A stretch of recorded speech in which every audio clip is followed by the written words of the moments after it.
நான் என் பேர் வந்து பாலமுருகன். எங்கள் ஊர் வந்து உளுந்தூர்பேட்டை பக்கத்தில் வந்து சின்னக்கோப்பம் வில்லேஜ், கள்ளக்குறிச்சி டிஸ்ட்ரிக்டில் வருது. இது வந்து பார்த்திங்கன்னா இப்போ வந்து நாம்தாரியோட விக்ரம் வந்து நாங்கள் பயிர் பண்ணியிருக்கோம். இது வந்து பார்த்திங்கன்னா காய் உடைக்கிறதுக்கு நல்லா இருக்குது, வைரச்செடி வராமல் இருக்குது. ப்ளஸ் வந்து பார்த்திங்கன்னா ஈல்டும் நல்லா இருக்குது. எங்களுக்கு கிட்டத்தட்ட வந்து பார்த்திங்கன்னா இது நாங்கள் இப்போ போட்டுக்கிட்டு வந்து பார்த்திங்கன்னா ஒரு 50 சென்ட் போட்டிருக்கோம். கிட்டத்தட்ட வந்து பார்த்திங்கன்னா ஒரு 250 கிலோவுக்கு மேலே ஒடிக்கிறோம். காய் வந்து பார்த்திங்கன்னா நல்லா ஷைனிங்காக நல்லா இருக்குது. இதனால் வந்து பார்த்திங்கன்னா எங்களுக்கு வந்து பார்த்திங்கன்னா ரேட்டு நல்லா கிடைக்கிது. இப்போ மற்ற வெரைட்டியோட இது கம்பேர் பண்ணும்போது ஒரு 5 ரூபா வந்து கூட கிடைக்கிது. இதுக்கு முன்னாடி என்ன ரகம்ண்ணா நீங்கள் பயன்படுத்தினீங்க? முன்னாடி வந்து பார்த்திங்கன்னா நாங்கள் வந்து பார்த்திங்கன்னா ஜானி, ராதிகா அந்த டைப் தான் போட்டுட்டு இருந்தோம். அது வந்து பார்த்திங்கன்னா நிறைய வெள்ளைச்செடி அதுமாரி வந்தது. இதில் வந்து பார்த்திங்கன்னா எங்களுக்கு வந்து பார்த்திங்கன்னா இப்போ வந்து பார்த்திங்கன்னா வெள்ளைச்செடி அந்த ஒய்எம்இன்னு சொல்லுவாங்க, அது வந்து இல்லாமல் நல்லா இருக்குது எங்களுக்கு வந்து பார்த்திங்கன்னா. அதனால் வந்து பார்த்திங்கன்னா காய் வந்து நல்லா டார்க் க்ரீனாக இருக்குது. அந்த பிரச்சனை வந்து பார்த்திங்கன்னா உங்களுக்கு வந்து பார்த்திங்கன்னா காய் வந்து வெளுப்பு தட்டிடும். அதனால் வந்து பார்த்திங்கன்னா எங்களுக்கு ஈல்டு பாதிப்பு, ரேட்டு அதுமாரிலாம் டவுன் ஆகும். இப்போ வந்து பார்த்திங்கன்னா இதில் வந்து பார்த்திங்கன்னா காய் நல்லா இருக்குது. அந்த வெள்ளைச்செடி வராமல் இருக்கிறதால எங்களுக்கு ஒரு ப்ளஸ் பாயிண்ட்டாக இருக்குது இது விக்ரமில். இங்கே எந்த மார்க்கெட்டுக்கு நான் அனுப்புகிறீங்க காயெல்லாம்? இது வந்து கோயம்பேடு மார்க்கெட் போகுது. இப்போது காய் வந்து இப்படி இருக்கிறதுனால எக்ஸ்போர்ட்டுக்கெல்லாம் எடுத்துக்கிறாங்களா ஈஸியாக? இது சைஸ் வந்து பார்த்திங்கன்னா எந்த சைஸ் தான் வருது. கிட்டத்தட்ட போனீங்கன்னா நம்மளுக்கு வந்து பார்த்திங்கன்னா இந்த நடுவேரல் சைஸ் தான் வருது. அது வந்து பார்த்திங்கன்னா எக்ஸ்போர்ட்டுக்கு நல்லாயிருக்கும் உங்களுக்கு.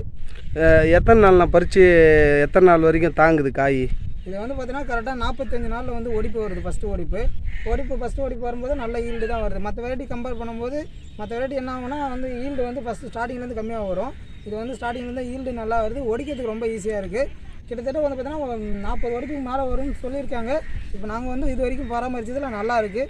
ப்ளஸ் வந்து பார்த்திங்கன்னா அந்த கரும்புள்ளி பிரச்சனை, ப்ளஸ் வந்து பவுடர் மில்டு அதெல்லாம் இல்லை, உங்களுக்கு நல்லாயிருக்கும்.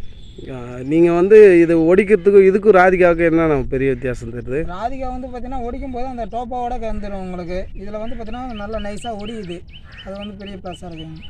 சரிண்ணா, உங்களுக்கு இது மார்க்கெட் லெவலில் நல்லா போகுது இல்லைங்களா? மார்க்கெட்டில் நல்ல ரேட்டு போகுது, நல்லாவும் இருக்குது எங்களுக்கு. பூச்சி மருந்தெல்லாம் எப்படிண்ணா செலவாகுது? பூச்சி மருந்து அதிகமாக செலவு இல்லைங்க, இதுக்கு நல்லா இருக்குது. பாருங்க கரும்புள்ளி நோய் கூட வரல, நல்லா இருக்குது. ஃபீல்டு மழை டைம் தான், இது பனி பெய்யுது, எந்த பிரச்சனையும் இல்லைங்க. சரிண்ணா, இது உங்களுக்கு ராதிகாவை கம்பேர் பண்ணும்போது இது பெஸ்ட்டாக இருக்கா இல்லை எப்படி இருக்கு? ராதிகாவை கம்பேர் பண்ணது இது பெஸ்ட்டுங்க. அதுவும் போல் ரேட்டு வந்து பார்த்தீங்கன்னா இது ரொம்ப கம்மியாக கொடுத்தாங்க கடையில், எங்களுக்கு நல்லா இருக்குது. விவசாயிக்கு ஏற்ற ரகம் வந்து விக்ரமுங்க. அப்போ ராதிகாலாம் அது எவ்வளோ நான் விதை? 7,000 ரூபா சொல்கிறாங்க, ரொம்ப கொள்ள ரேட்டாக இருக்குது. இது என்ன ரேட் வருது? இது வந்து 5,000 ரூபாக்குள்ளே கொடுக்குறாங்க. இது என்ன கம்பெனிண்ணா இது இந்த ரகம்? இது வந்து நாம்தாரிங்க, நாம்தாரி சீட் பேப்பர். என்ன ரகம் நாமதாரில்? விக்ரமுங்க இது. சரிண்ணா, இதுக்கு முன்னாடி நாமதாரி நீங்கள் பயன்படுத்தியிருக்கீங்களா? இதுக்கு முன்னாடி நாங்கள் பயன்படுத்துறதில்லை. இப்போ தான் இங்கே இருக்க அக்ரிங்க வந்து சொன்னாங்க இதுமாரி போட்டு பாருங்கன்னு சொல்லிட்டு போட்டோம், நல்லா இருக்குதுங்க. சரி, எல்லோரும் போடுங்க, நல்லாயிருக்கும். நன்றி, வணக்கம்.